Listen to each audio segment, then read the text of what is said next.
Shosho mamai masonda ve bofu mai romunda ve mbebe mai zevenda ve mati mai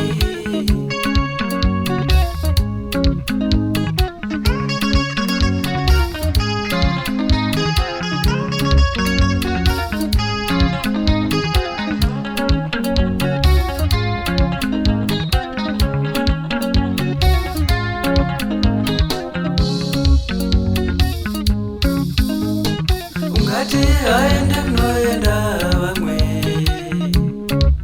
izvarakadenga mai koiwe ari kunzi anoita kunge asingaende kunoenda vamwe ndokupi kuri kutaurwa iko kuri kutaurwa kuno munhu akunzi une anoita sasingaende kunoenda vamwe munhu akanaka nokuti kuno munhu akanaka vanda sasingaende kupi kutoireti ona koye munhu akanaka ata sasingaende kutoireti anonzi chii iwe ndakadzidza mani anonzi puka ndipe mani iwe wakasara wakatodhakwa iwe munhu akanaka anda sasingaende kutoireti anonzi cheka moyo wapera zvazviwa norudo pfungwa dzatenderera mai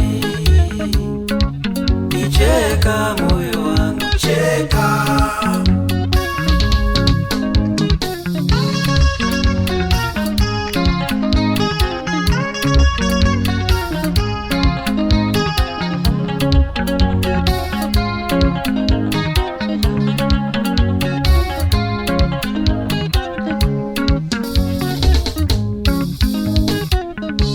ndotaura naye seiko mai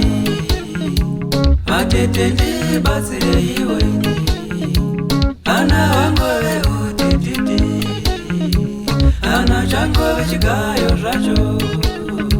ndapera simba mapyorera senge munarara achimhanyiswa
ndota zafunga wanditari zaidi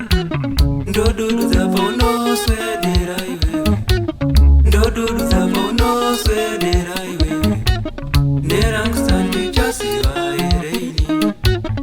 ipapo paunonyemwerera ndota zafunga wanditari zaidi ndota zafunga wanditari zaidi ndodudu zapa unoswedera iwewe ndodudu zapa unoswedera iwewe nerangstandi chasiva ereini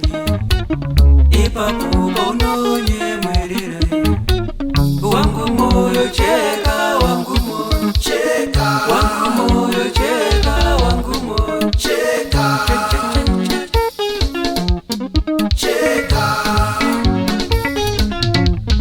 cheka